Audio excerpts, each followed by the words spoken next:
Remains fixed on Paris. France is tonight a police state, and there is concern over ISIS infiltrating Syrian refugees. And of course, the big question, how can the world rid itself of the Islamic State? Now, before you listen to one more politician tell you what we need to do, you need to know what politicians knew about ISIS 3 years ago and the actions they took anyway.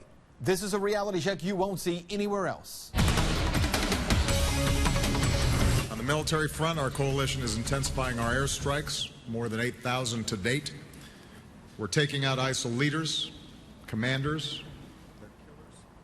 There is no doubt the U.S. and its allies must stop ISIS. After the Paris attacks that left 129 dead, more than 350 people injured, and an entire nation in lockdown, there is no doubt that ISIS has to be stopped. Now, shortly after the Paris attack, ISIS fighters recorded this new video claiming they will soon strike the United States, including Washington, D.C. But look, there's no question that ISIS is a serious threat to people everywhere, especially to people in Iraq and in Syria who have been decimated by that terror group. In Syria alone, 9 million people have been displaced or fled the country, which makes what I'm about to share with you so infuriating.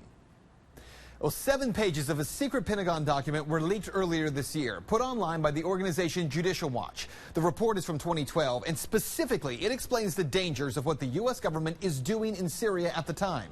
Remember, in 2012, ISIS, as we know them today, did not exist. Page 3 of those leaked pages state 3 facts about the situation in Syria. A, internally, events are taking a clear sectarian direction. B, the Salafists, the Muslim Brotherhood, and AQI, or Al-Qaeda in Iraq, are the major forces driving the insurgency in Syria.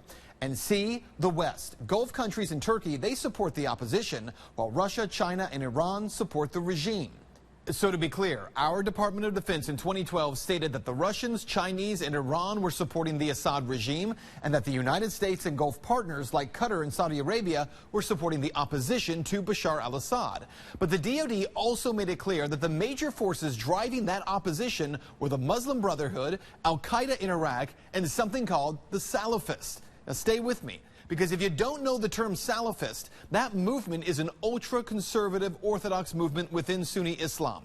The doctrine is summed up as taking a fundamentalist approach to Islam. Sound familiar? Salafist is the same belief system as Wahhabism, from which ISIS draws their radical, violent, merciless beliefs. So now let's go back to that document. Because after reading page 5 in section 8C, the Department of Defense warns this, quote, if the situation unravels, there is a possibility of establishing a declared or undeclared Salafist principality in eastern Syria. And this is exactly what the supporting powers to the opposition want in order to isolate the Syrian regime, which is considered a strategic depth of Shia expansion in Iraq and Iran. So what you need to know is that according to this leaked DoD report, opposition forces, the United States, the Saudis, Jordan, Qatar, and more, they wanted a Salafist or fundamental Islamic group to take over eastern Syria in order to isolate and overthrow the Syrian president Bashar al-Assad's regime. It was a plan to overthrow Assad, but 3 years later, Assad is still in power, and now the most violent, radical terror group in the modern world is entrenched in parts of Syria and Iraq, while exporting terror to Europe.